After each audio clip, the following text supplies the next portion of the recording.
Trying to create a second career out of making videos and taking pictures showing off how awesome I think Ford's FG and FGX cars are would probably leave you guys thinking, wow, this guy's a real idiot. He's gone and found himself a niche for content creation, but there surely isn't an endless list of good things he can say about these Fords.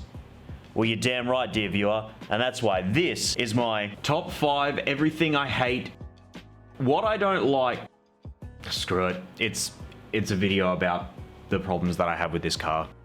when coming up with a design for the 7th generation Falcon, Ford's engineers must have been under an immense amount of pressure.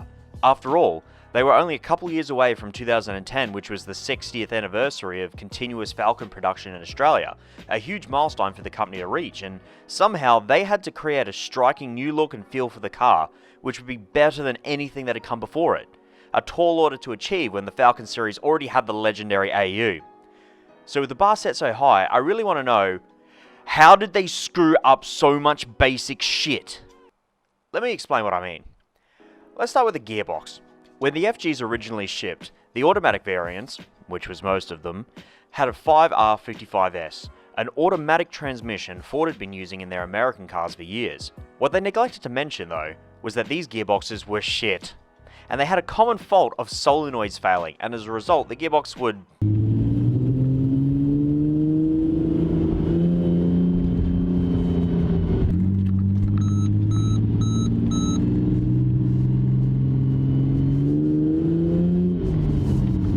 Now this went on for a couple of years, but it's evident that Ford never really intended to keep using this hot potato hand grenade of a gearbox, which you never really knew when it was going to blow up. Why do I say they never really intended to keep using it? Because in 2010, they sold the factory in France where the transmission was made, and stopped putting them in their cars. Yeah, seriously. 2 years after they launched the FG, with this gearbox, they pulled the thing from every car that was previously using it. Instead, they chose to license the ZF6HP26 transmission. Oh good, I hear you say. I know ZF, and they're a good brand. What an excellent choice. Wrong, idiot. Instead of being the silver bullet Ford needed to solve their gearbox problems, the 6-speed ended up being a nightmare in its own way.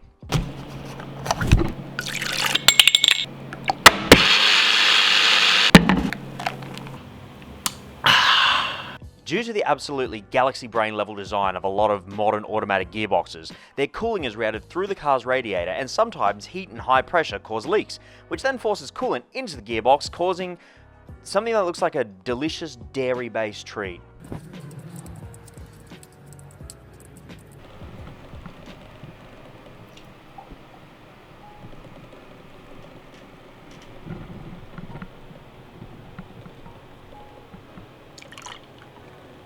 Luckily, there's an easier solution to fix this problem than replacing the whole bloody gearbox like with the 5-speed mentioned earlier. You can just install an external transmission cooler and completely circumvent the shitty from-factory design. Speaking of shitty design, let's take a look at number 2 on our list. It might sound like a small, rather petty complaint, but the cup holder is actually one of the worst things inside this car. If you have a manual, you either find your drinks getting in your way whilst trying to change gears, and if you're going faster than what I could only describe as grandma trying to find a car park, you'll end up with drinks in your lap every time you try and go around a corner. Why are you designed like you want my drinks to fall out? Why do you hate me, Ford? Were your engineers just not allowed to drink anything until they finished creating this car? So out of spite, they made sure nobody driving it would ever be able to enjoy their drinks the moment they turned a corner? But let's just assume for a moment that you've made it home. No drinks spilled in your lap, no broken gearboxes. Wow, what a great drive. I'll just get out of the car and... What the fuck? I don't know who decided it would be okay to use weak plastic injection to make these flimsy things, but it's easily one of the dumbest door handle designs I've ever seen in any car ever. Just one slightly enthusiastic tug and suddenly you feel like a professional fighter just showing off the fact that he can tear someone's head off with his bare hands. Just a lot shittier. And now you have to fork out $50 to replace this stupid thing. Nice one. Complaining about petty shit, why aren't all the windows automatic? Was there some kind of reasoning behind the decision to make just one window in the car go down automatically but not go up? Was there some kind of automatic switch shortage? With this shitty design decision so far, I'm almost surprised Ford didn't decide to go with a hand-wound window. Yeah! And number 5 on my list of top 5 things I hate about the FG. Unless I come up with more than 5, then it'll just be whatever number it says in the title. The head unit. Have you ever noticed that the FG doesn't have RCA connections anywhere on the back of the standard head unit? And the whole thing is one big Frankenstein assembly of various control panels, which pretty much means, unlike other cars, you can't do a nice easy swap with a much higher quality version. Yeah, that's because Ford made it that way on purpose.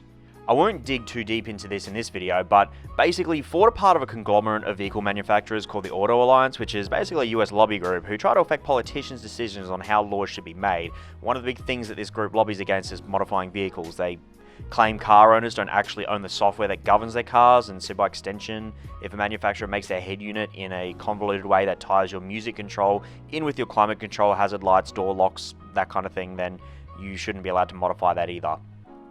So what we're left with is this big, ugly, half-assed attempt at music control, which leaves much to be desired.